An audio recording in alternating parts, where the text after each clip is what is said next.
Welcome, guys. College football week one.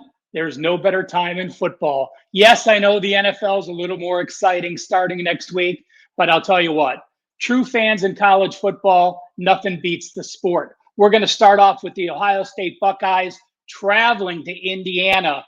Only one of two conference games week one this week.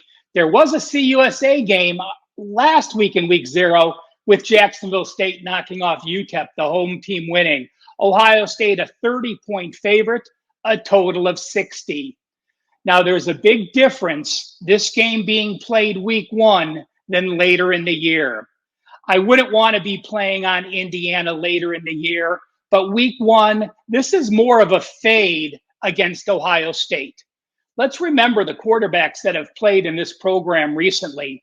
Barrett and Stroud and Haskins and starter after starter after starter. Well, this year, guess what?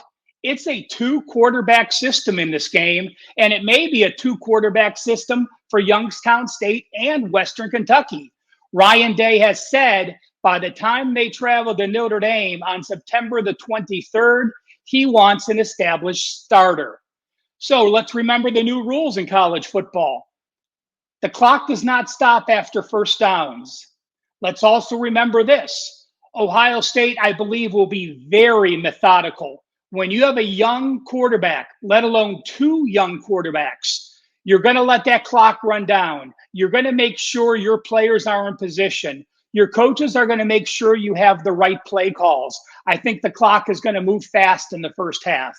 And let's remember, you also have TreVeyon Henderson, one of the best running backs. So when you have a young quarterback handing a ball to Henderson in front of a very good O-line, those are like the types of situations running the ball.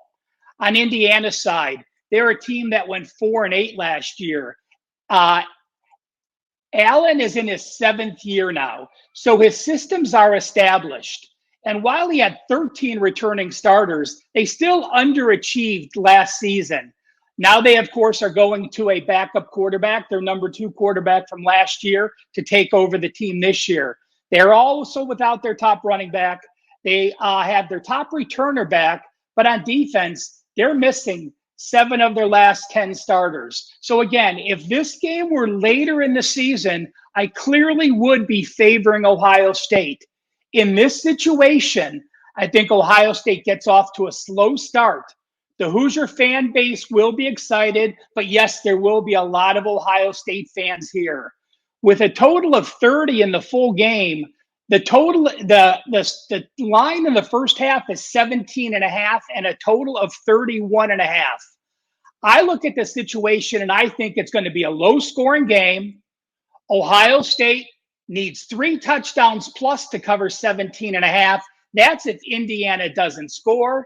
If Indiana gets on the board, Ohio State needs over 3 touchdowns to cover this number. So because this game is week one, I will be fading the number 3 Ohio State Buckeyes traveling to Indiana and take the Hoosiers plus 17.5. Guys, I'm so excited about Wager Talk this year. We have an incredible lineup of people doing college football videos. Make sure you check the next college football video here at Wager Talk TV. You'll be glad you did.